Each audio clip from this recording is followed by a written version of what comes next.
Nathan Cox, thanks for joining us on Around the Home. Well, you can see I'm a little bit dirty. I just finished up grouting my backsplash. So now it's time to put the outlets back in place and add my dimmer switches for my under cabinet lights, okay? Now, if you want to see a video on under cabinet lights, take a look at the top right of your screen there, okay?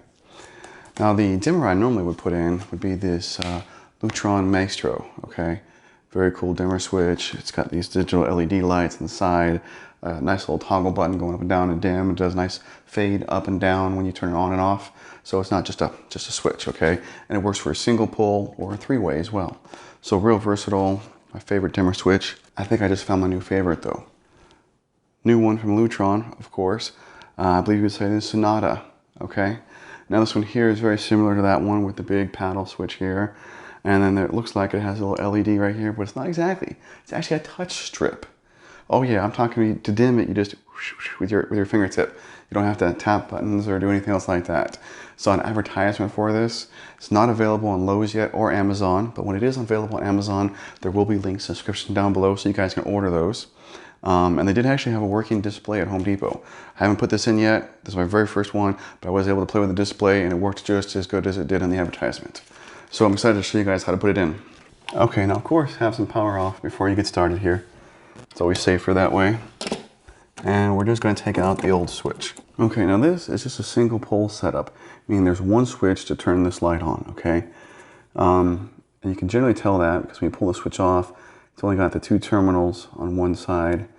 The other side has no terminals. And know that the ground screw on the frame up here is not considered, you know, an actual terminal. It would actually be here inside the body. If it's got that, then it's a three-way switch, and this installation is not going to help you a whole lot. But I do have a three-way dimmer install video. You'll see that top right of your screen. All right, now right off the bat, this one's definitely different than the Maestro. The Maestro has your standard screw posts on the sides, and so does the other dimmers I'm used to. This one here has all got wires. Okay, so we've got two black wires, a lavender wire, and then our green ground, of course. All right, and I believe that this lavender one will be the common wire for your three-way, but let's double check that real quick. Okay, so yeah, I was correct, double checked. All right, so this lavender one here will be working with the common with the three-way setup. So since we're not going to be doing that at all, we're gonna cut this off a bit because that's way long.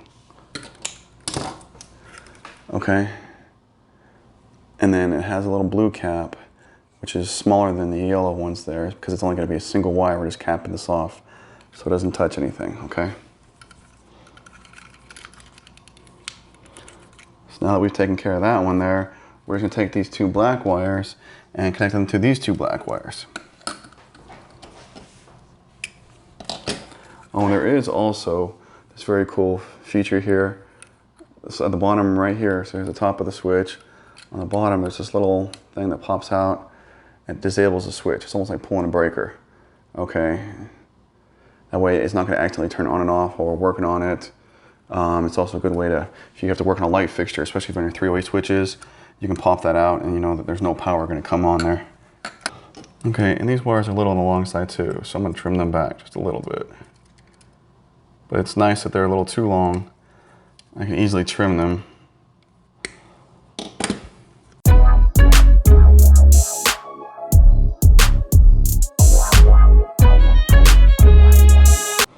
Okay, so let's take a look at this. Got the cover plate on, making it look right. So it's still a paddle switch, so down is off and up is on, and that's a nice fade. Now what about the dimmer? Well, you're just gonna take your finger and slide it up and down. Now that's pretty sweet. If we turn it off, then you can just take the dimmer and slide it from there. Let's see here, now if we stop right there and we turn it up, it goes 100%, down to 0. At any point, we can just grab it and throw on the dimmer. That's pretty sweet. Well, thanks for joining me for this video. I hope it was easy to understand. Hope it gets you inspired to add these cool new dimmers to your house. Please take a moment to subscribe to my channel, check out our website, and some additional videos for you to check out as well. You guys have a great day.